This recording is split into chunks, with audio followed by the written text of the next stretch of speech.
Hey everybody, you have officially made it to halfway through the semester. It's week 7 out of 14, so that must feel good. So this week we actually are kind of changing gears. We've done a lot of kind of pre-work stuff on like what is science, what is truth, how do we find truth, how do we decide if what someone is saying is the truth, how can we analyze their claims, how can we find good sources. You guys have worked together on your group projects and I'm looking forward to reading them soon. But now we're going to kind of shift gears. We're going to use this information that we've learned and we're going to use it to look at some big theories from science that, again, we're going to use these ideas and see how they apply to these different areas. Our first area is in astronomy, cosmology to be specific, and cosmology just means the beginning of the universe, the vastness of the cosmos. So that's what we're starting with, and awesome. I'm really excited to talk with you guys about this. But so as we are kind of jumping into this, I'm hoping to kind of reinstall some spirit into working on our spiritual reflection here with the questions and conversations board.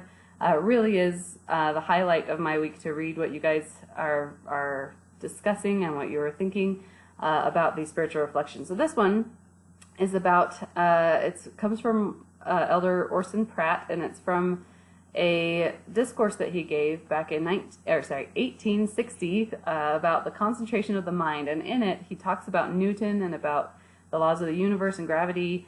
And I thought it was fitting for the beginning of our astronomy unit. And in the end, there's a link so you can see the whole thing if you want to read it. But at the end of this little quote that I've selected out here, he talks about how Newton wasn't the first guy to see an apple fall, so why is it that Newton is the one who came up with this idea of gravity? And so my question is, why didn't someone else before Newton think of it?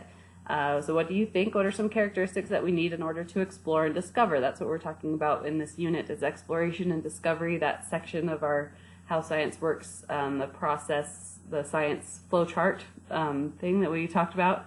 That top circle is about exploration and discovery. So how is it that Newton is the one that came up with this idea? So head over to the questions and conversations board and chime in on that. I would love to hear from you. All right, so this week it's kind of back to normal. We can leave some of the stress of the group work behind. I will be getting those graded as soon as possible, as well as your participation points, which hopefully you put in on Saturday. This Tuesday we will have our Zoom room live meeting, and it will be a lot about the astronomy stuff that you're going to be learning about. On your quiz for the prepare section, there's going to be some math, and so we're going to talk a little bit about how to do that math in the class. So that might be a helpful thing to make sure that you watch before you take the prepare quiz. But of course it really is to prepare you for the Explore quiz, which is not due until Saturday. So again, prepare is due on Thursday as usual, and then the Explore quiz is due on Saturday as usual. This week's Enrich essay is about a discovery made by Penzias and Wilson, who discovered what's called cosmic microwave background radiation, and you guys are going to learn more about that in your reading. And your job in your essay is to apply that story to the exploration and discovery portion of the flowchart. So you might want to have that image up again and kind of see at what points does their story kind of connect with the flowchart. And again, that's what I'm looking for. I'm not looking for really a summary. I'm not really looking for your experiences on this one.